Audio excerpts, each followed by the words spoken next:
Hello my dear student, welcome to online classes in Sardar Vallabhbhai Patel English Medium School Yavat. My name is Kundan Arkademis. We are going to learn how we came to be Environmental Studies Part 2 Standard 5 Chapter number 3 Life on Earth. इसमें हम सबसे पहले 3 point देखेंगे। Formation of the earth, beginning of life on the earth, the animal world on the earth. तो हम सबसे पहले पहला पॉइंट देखेंगे, फॉर्मेशन ऑफ द अर्थ यानी पृथ्वी की उत्पत्ति कैसे हो गई। There are some questions we all wonder about. For example, how did the earth on which we live come to be, when did that happen, what it was it always the way we see it today, or has it undergone changes? If it has changed, what exactly are those changes? देखिए, हमारे दिमाग में बहुत सारे question घूमते रहते हैं। For example आगे दिया है कि हम जो इस अर्थ पर रहते हैं वो अर्थ कैसा बना, वो कहाँ से आया और वो कैसे बन गया, और उस पर अभी जो बदल हो गया है। यानी देखिए, हमारा अभी मॉडर्न ज़माना है, तो हमारे ज़माने में अभी जो जितने चेंजेस हो गए हैं वो चेंजेस पहले भी थे या अब भी हो गए, और वो अभी वो चेंजेस हो गए तो वो कैसे हो गए। ऐसे बहुत सारे सवाल हमारे दिमाग में घूमते रहते हैं। देखिए, यहाँ पे अर्थ का पिक्चर दिया है, मालूम है सबको अर्थ, पता है? हाँ, पता है सबको, इस अर्थ पर हम रहते हैं। On the basis of scientific research, it is now believed that around 4.5 billion years ago, an enormous cloud of very hot gases and dust spinning at a great speed was formed in space.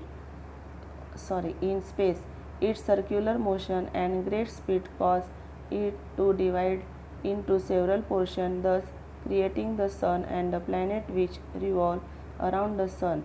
The name of these planets are Mercury, Venus, Earth, Mars, Jupiter, Saturn, Uranus and Neptune. देखिए, scientific research के द्वारा ऐसे माना जाता है कि 4.5 billion years से पहले अंतरिक्ष में बहुत हॉट गैसेस और डस्ट यानी क्या, धूल, मिट्टी, वो गैसेस और वो धूल मिक्स हो गए थे और वो अंतरिक्ष में समा गए थे। और जब वो अंतरिक्ष में समा गए थे तो उनका स्पीड इतना बढ़ गया, यानी वो सर्कुलर मोशन में और ग्रेट स्पीड में वो घूमते रहे, इतने घूमते रहे, घूमते ही रहे, और घूमते घूमते क्या हो गया, वो अलग अलग पार्ट में डिवाइड हो गए। और कौन से पार्ट में? तो सन और प्लैनेट के पार्ट में डिवाइड हो गए। किस में डिवाइड हो गए? सन और प्लैनेट के पार्ट में वो डिवाइड हो गए। तो वो कौन से प्लैनेट है? सन सबको मालूम है, रोज़ सुबह सूरज निकलता है, वो सन है। और प्लैनेट कौन से है? आगे दिया है आपको, मर्क्यूरी,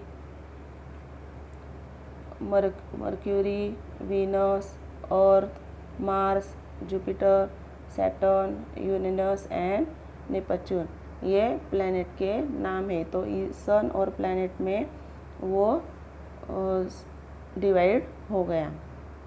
आगे देखिए, आपका 2 नंबर का पॉइंट है, beginning of life on the earth.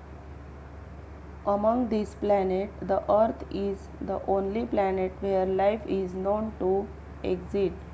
After the formation of the Earth, it took about 80 crore years for its surface to cool down and for water bodies to be formed on it.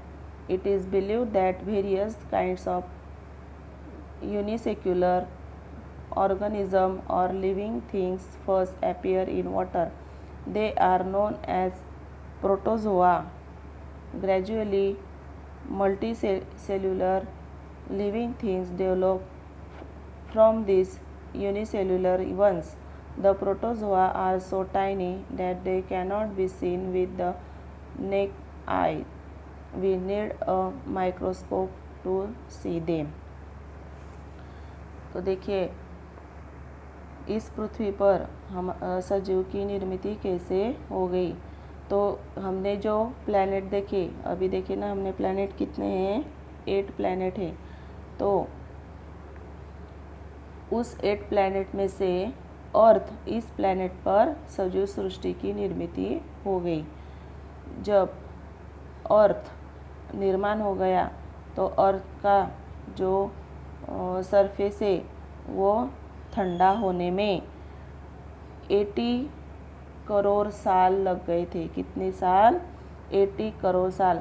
यानी देखिए वो गोल घूमते घूमते घूमते planet बन गए थे। और जब अर्थ बन गया था, अर्थ प्लैनेट बन गया था, तब उस पर वो उसका जो सरफेस था यानी अर्थ का जो पृष्ठभाग था वो ठंडा होने के लिए 80 करोड़ साल लग गए थे।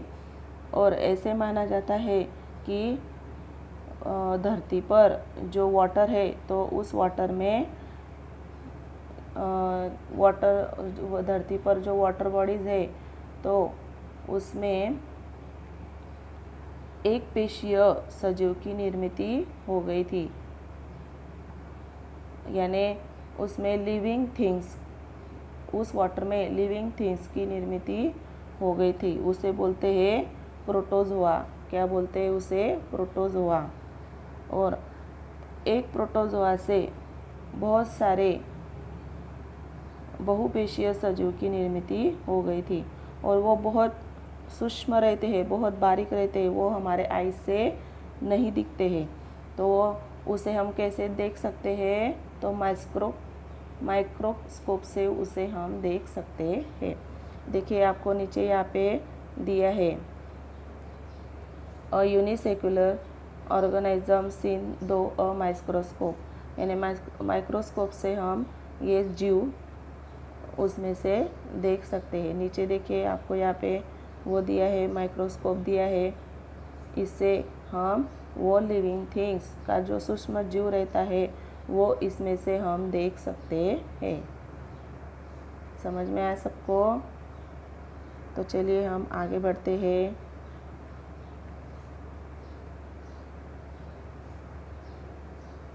देखिए हमारा अगला पॉइंट है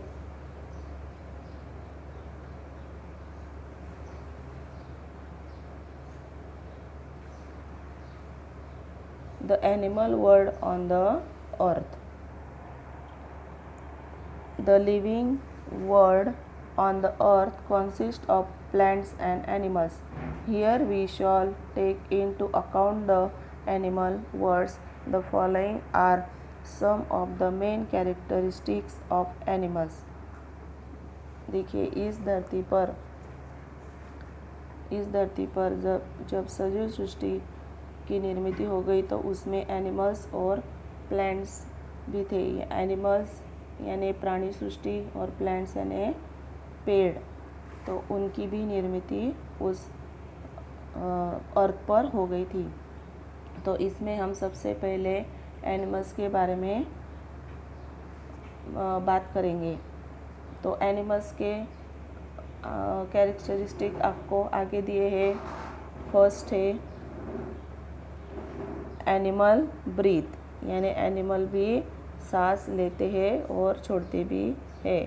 सेकंड है animals move in order to get food और फॉर अदर पर्पस, यानी एनिमल खाना मिलने के लिए बहुत सारे मूवमेंट भी कर सकते हैं, यानी इधर उधर वो घूम सकते हैं, एक जगह से दूसरी जगह जा सकते हैं। और 3 नंबर का दिया है animals of some species lay eggs and their young ones are born out of eggs. Animals of some other species give birth to their young ones. और देखिए ये जो एनिमल्स है वो एग्स देकर उनके प्रजनन की क्रिया पूरी करते हैं। और कई एनिमल्स ऐसे हैं कि वो खुद उनके अपत्य को जन्म देते हैं। तो देखिए यहाँ पे हमारा ये लेसन ख़त्म हो गया। देखिए आपको यहाँ पे एनिमल्स दी है। इस अर्थ पर बहुत सारे प्रकार के एनिमल्स हमको देखने को मिलते हैं। Insect, wild animal, domestic animals, birds, दिखाई दिया सबको। तो ये एनिमल्स हमारे धरती पर उनकी भी उत्पत्ति हो गई थी। यहाँ तक आपने लेसन लर्न करना है। इस पर क्वेश्चन आंसर अभी हम लिखने वाले हैं। Thank you.